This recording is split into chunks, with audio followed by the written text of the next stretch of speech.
2015 was the first festival, so this is the 9th edition of the festival this year.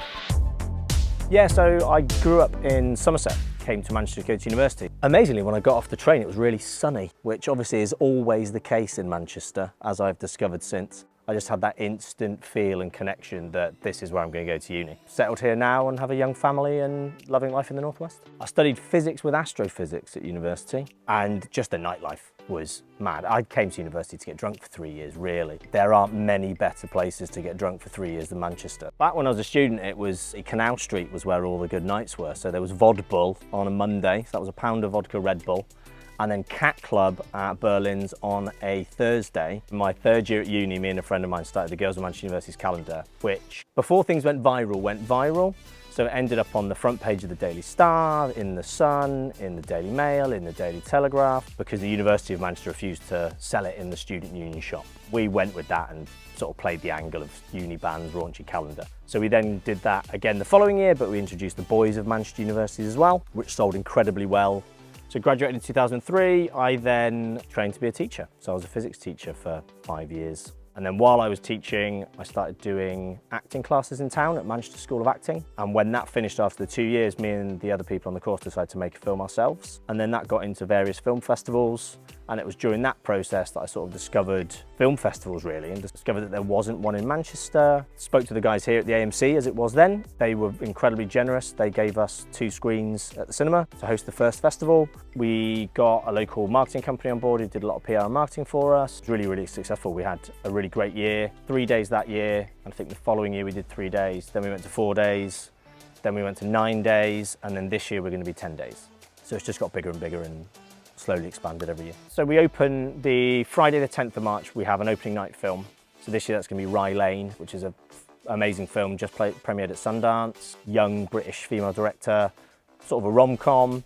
It's super colourful, which is one of the things I love about it. So we'll have like an opening night champagne reception for filmmakers and guests.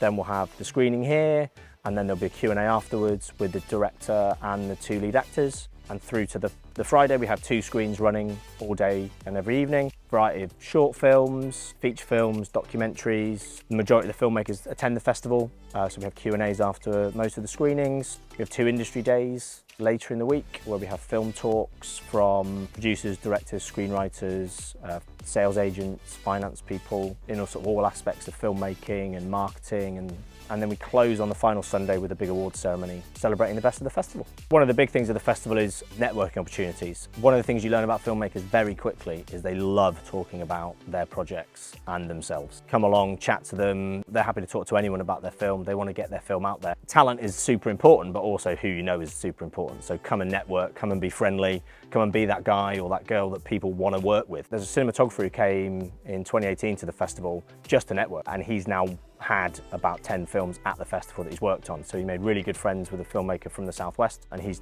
now cinematographer on all his films. And that was just from him thinking, oh, what's going on in the city? I'm going to come along, I'm going to come to the parties, I'm going to meet people, and I'm going to network. But if you just want to come along and enjoy the films, it's open to all members of the public.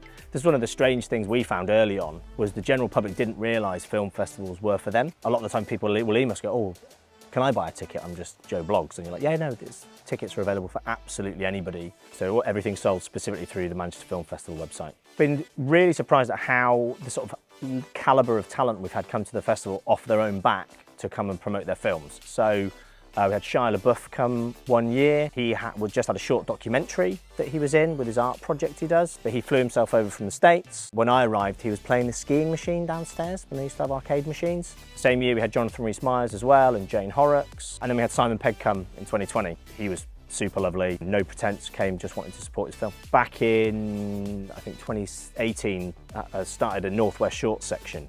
We opened up for submissions for specifically shorts made in the Northwest. One of the things we always wanted to make sure was we only put them in if they were as good as the other shorts. So we didn't want to have like a Northwest Shorts section of films where people would come and watch them and go, oh, well, they weren't very good compared to everything else. The first year we did 1 session. This year we're going to have 3 sessions of films from the Northwest.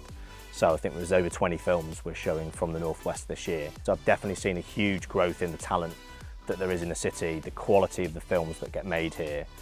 Things like Space Studios opening as well is massive. So you got the Sharp project and then the Space project. It's just bringing so much more talent focused around the city. It's great.